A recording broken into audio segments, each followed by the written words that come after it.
안녕하세요. 뉴스타일 성형외과 원장 하성욱입니다. 코 성형에 사용된 종류는 콧대와 코끝으로 나눌 수 있는데, 콧대에는 가장 보편적으로 많이 쓰는 게 실리콘 보형물이고, 실리콘 외에 고어텍스를 쓸 수도 있고 자가 진피라는 걸 쓸 수도 있습니다. 그 외에 또 연고를 잘게 으개서 막에 싸서 넣는 방법도 있는데, 가장 많이 쓰는 거는 실리콘이지 않나 싶습니다. 그리고 코끝에는 가장 많이 쓰는 게 비중격하고 기연골을 많이 쓰게 되고, 그 외에 늑연골이나 기증늑연골, 다른 데서는 다른 인공물질을 쓴다고 하는데 그 방식은 추천드리고 싶지 않고, 일단 자기 연골을 이용해서 쓰는 것이 가장 좋겠습니다. 콧대에 쓰는 재료 중에서는 실리콘이 가장 많이 쓴다고 하지만, 피부가 많이 얇다든지 콧대를 굳이 많이 안 눌러도 되는 경우에서는 보형물을 안 쓰는 무보형물 수술을 하게 되고요. 코끝에는 꼭 비중격이 좋다, 기연골이 좋다고 정해져 있진 않습니다. 각자 의사들마다 선호하는 연골이나 수술 방식이 있고, 연골에 따라서 어떻게 잘 쓰느냐가 중요한 것이지, 꼭 기연골을 쓰면 코 모양이 이쁘다, 비중격을 쓰면 모양이 이쁘다, 이렇게 정해져 있지는 않습니다.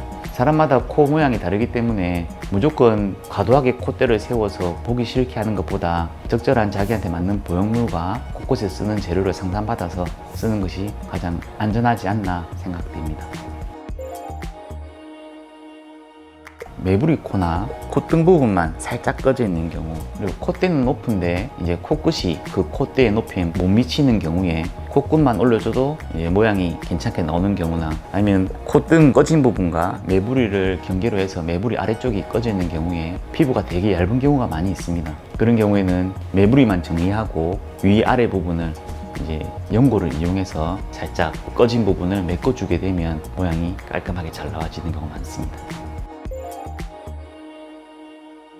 콧대는 특별히 압력을 많이 받진 않지만, 우리 코끝은 피부가 내려가는 부분으로서 압력을 많이 받게 되고, 입이나 구강을 움직임에 있어서 가장 많이 움직이게 되죠. 처음에는 괜찮아 보일지 모르겠지만, 이 계속적인 압력을 받게 되면 연골 비침이나 모양이 비틀어질 수가 있습니다. 그래서 과거에 우리 L자 실리콘 보형물을 써서 코끝에 보형물이 비친다, 아니면 구멍이 피부 얇아져 가지고 뚫고 나온다는 경우도 있는데, 코끝에는 실리콘 같은 인공물질은 아예 쓰지 않고 자가 연골만을 이용해서 수술하는 경우가 대부분입니다.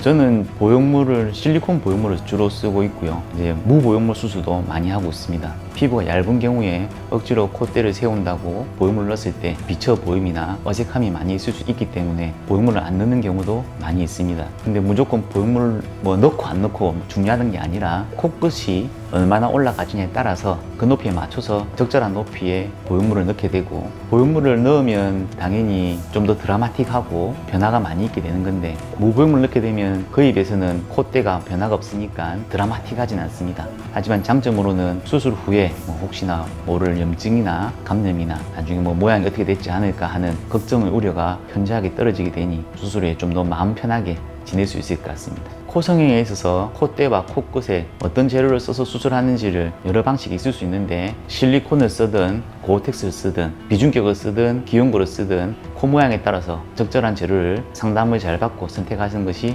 가장 좋겠습니다. 감사합니다.